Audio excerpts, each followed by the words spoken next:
molars. Okay, this is the grinding part of the tooth. It sat in his mouth like this, where this is up against his cheek, and this is up against the roof of his mouth, so like his palate, okay? And there's teeth in front of it. Does that kind of make sense? And these are the big old, we're actually small for a horse, tooth roots.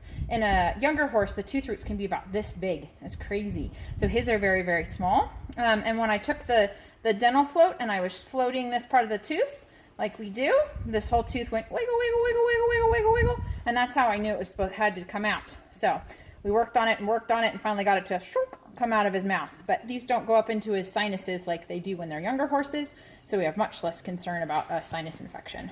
And then this one, it's the same sort of tooth from the other side, and it was sitting in his mouth like this, okay? And you can see that that root is really disintegrated. Yuck, yuck, yuck, yuck. So there's definitely some infection going on in here.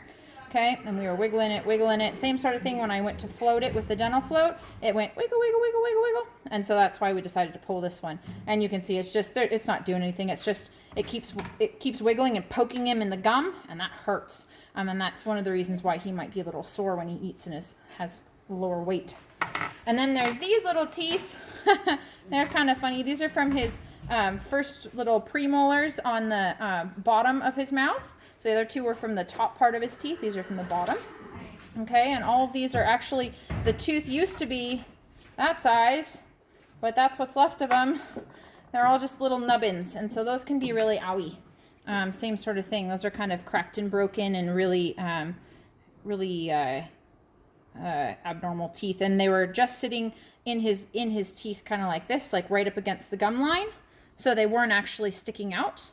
Okay, and so I just had to take something in there and went boop and popped them right out. This one has a little bit more of a root, but same sort of deal, that this is a very broken tooth and has a whole bunch of disease in there, a whole bunch of diseased tooth. So we took that one out too, because that'll make him feel a whole heck of a lot better. But this is another one of his lower teeth. Pretty cool. That's great. Thank you, Dr. Bardo. You're welcome.